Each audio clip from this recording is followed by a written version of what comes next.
आकाशवाणी भोपाल से प्रस्तुत है प्रादेशिक समाचार।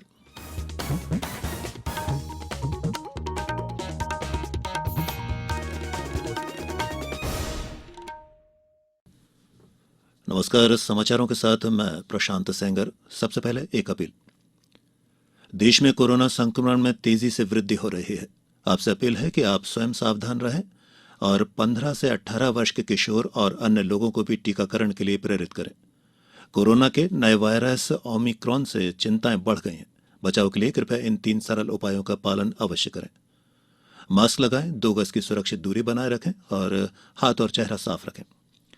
कोविड संबंधी किसी भी जानकारी और मार्गदर्शन के लिए राष्ट्रीय हेल्पलाइन नंबर 011-2397-8046 और 1075 पर संपर्क करें। और अब समाचार सुनिए। पहले मुख्य समाचार। अब से हर वर्ष 16 जनवरी को मनाया जाएगा स्टार्टअप दिवस। प्रधानमंत्री नरेंद्र मोदी ने की घोषणा। राज्य में ओलावृष्टि से फसलों को हुए नुकसान के लिए किसानों को सहायता राशि के साथ फसल बीमा की 25% अग्रिम क्लेम राशि भी दी जाएगी, कहा मुख्यमंत्री शिवराज सिंह चौहान ने। सड़क परिवहन और राजमार्ग मंत्रालय ने 8 यात्रियों की क्षमता वाले मोटर वाहनों में सुरक्षा बढ़ाने के लिए कम से कम 6 एयरबैग अनिवार्य किए। और अगले 24 घंटों के दौरान प्रदेश में कहीं कहीं बारिश होने और शीतलहर चलने की संभावना।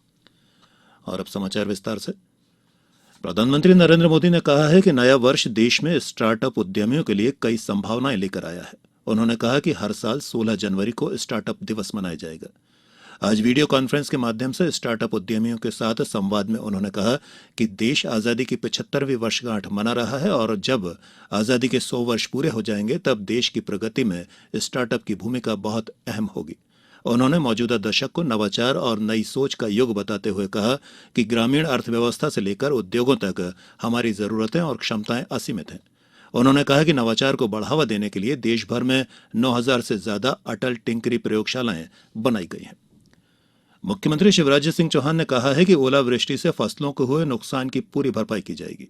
आज विदिशा जिले के ग्राम नारसी कला में ओलावृष्टि से क्षतिग्रस्त हुई फसलों का जायजा लेने के बाद किसानों को संबोधित करते हुए मुख्यमंत्री ने कहा कि फसलों में 50% से अधिक नुकसान होने पर किसानों को प्रति हेक्टेयर 30,000 रुपए की क्षतिपूर्ति के साथ ही फसल बीमा योजना का लाभ भी दिया जाएगा। बीमा योजना के तहत बीमा कंपनी से 25% क्लेम राशि अग्रिम रूप से दिलाई जाएगी और शेष 75% राशि क्लेम फाइनल होने पर दिलवाई जाएगी। आज सेना दिवस है। ये दिन फील्ड मार्शल के.एम. करियप्पा के भारतीय सेना के पहले कमांडर इन चीफ का पदभार ग्रहण करने की याद में मनाया जाता है। इन्हें भारत के अंतिम British commander in chief general Francis butcher के स्थान पर 15 जनवरी 1949 को कमांडर इन चीफ बनाया गया था। राष्ट्रपति रामनाथ कोविंद, उपराष्ट्रपति वेंकैया नायडू, प्रधानमंत्री नरेंद्र मोदी और सूचना एवं प्रसारण मंत्री अनुराग ठाकुर ने सेना दिवस पर वर्तमान और पूर्व सैनिकों को बधाइयां दी हैं। और अब समाचारों में वक्त हो चला है एक छोटे से अंतराल का। कोविड-19 से बचाव और सुरक्षित रहने के 3 उपाय। मास्क लगाएं, 2 गज दूरी है जरूरी, सुरक्षित दूरी रखें, हाथ और मुंह साफ रखें। प्रादेशिक समाचारों में एक बार फिर आप सभी का स्वागत है। सड़क परिवहन और राजमार्ग मंत्रालय ने एक मसौदा अधिसूचना जारी की है। इसके अनुसार 1 अक्टूबर 2022 के बाद निर्मित यात्री वाहनों में दोनों तरफ एयरबैग अनिवार्य कर दिया गया है। केंद्रीय सड़क परिवहन और राजमार्ग मंत्री नितिन गडकरी ने एक ट्वीट में यह भी कहा कि 8 यात्रियों की क्षमता वाले मोटर वाहनों में सुरक्षा बढ़ाने के लिए कम से कम 6 एयरबैग अनिवार्य करने को भी मंजूरी दी गई है।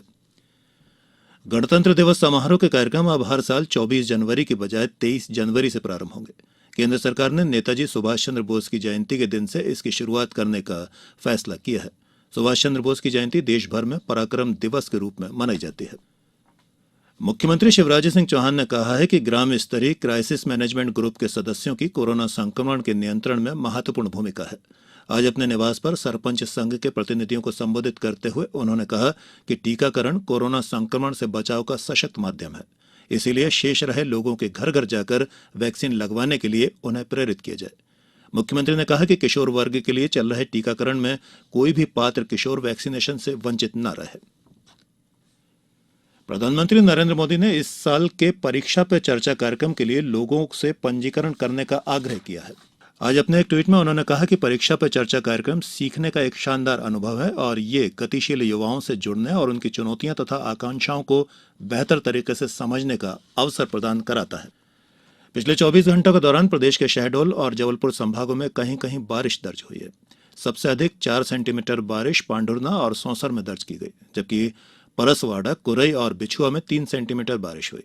मौसम केंद्र भोपाल ने अगले 24 घंटों के दौरान राज्य के अनूपपुर, डिंडोरी, बालाघाट, मंडला और शहडोल जिलों में कहीं कहीं बारिश या गरज चमक के साथ बौछारें पड़ने की संभावना जताई है। वहीं इंदौर, भोपाल, ग्वालियर, उज्जैन और सागर संभागों में कहीं कहीं शीतलहर चलने के साथ साथ कोहरा भी बना रह सकता है। और अब इस बुलेटिन के कुछ समाचार संक्षिप्त में। सीहोर जिले में पिछले 24 घंटों में 100 नए कोरोना संक्रमित मिले हैं। जिले में अब सक्रिय मरीजों की संख्या 243 हो चुकी है। देवास जिले में आजादी के अमृत महोत्सव के अंतर्गत विभिन्न स्थानों पर स्व सहायता समूह द्वारा पोषण आहार, जैविक दवाइयों के संबंध में जागरूकता रैली निकाली गई। कटनी जिले में 15 से 18 वर्ष के छात्रों को वैक्सीन लगवाने के लिए जागरूक किया जा रहा है। सतना जिले में अंकुर अभियान के तहत आज हरियाली महोत्सव मनाए गए। आगरमालवा जिले की सुसनेर तहसील में कार्य में लापरवाही बरतने पर एक पटवारी को निलंबित कर दिया गया है। कोरोना संक्रमण से बचाव और रोकथाम के लिए अनूपपुर जिले में आंगनबाड़ी केंद्र 31 जनवरी तक बंद रहेंगे। मिलावट से मुक्ति अभियान के तहत गुना जिले में खाद्य सुरक्षा विभाग द्वारा निरंतर कार्रवाई की जा रही है। मंदसौर जिले में पात्र परिवारों के आयुष्मान कार्ड बनवाने के लिए 28 जनवरी तक ग्राम पंचायत स्तर पर विशेष शिविर लगाए जा रहे हैं। और छिंदवाड़ा जिले में आगामी 25 जनवरी को राष्ट्रीय मतदाता दिवस पर जिला एवं मतदान केंद्र स्तर पर विभिन्न कार्यक्रम आयोजित किए जाएंगे। और अंत में इस बुलेटिन के मुख्य समाचार एक बार फिर। अब से हर वर्ष 16 जनवरी को मनाया जाएगा स्टार्टअप दिवस। प्रधानमंत्री नरेंद्र मोदी ने की घोषणा। राज्य में ओलावृष्टि से फसलों को हुए नुकसान के लिए किसानों को सहायता राशि के साथ फसल बीमा की 25% अग्रिम क्लेम राशि भी दी जाएगी, कहा मुख्यमंत्री शिवराज सिंह चौहान ने। सड़क परिवहन और राजमार्ग मंत्रालय ने 8 यात्रियों की क्षमता वाले मोटर वाहनों में सुरक्षा बढ़ाने के लिए कम से कम 6 एयरबैग अनिवार्य किए। और अगले 24 घंटों के दौरान प्रदेश में कहीं कहीं बारिश होने और शीतलहर चलने की संभावना। इस बुलेटिन में इतना ही।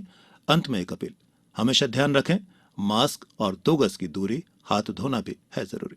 नमस्कार।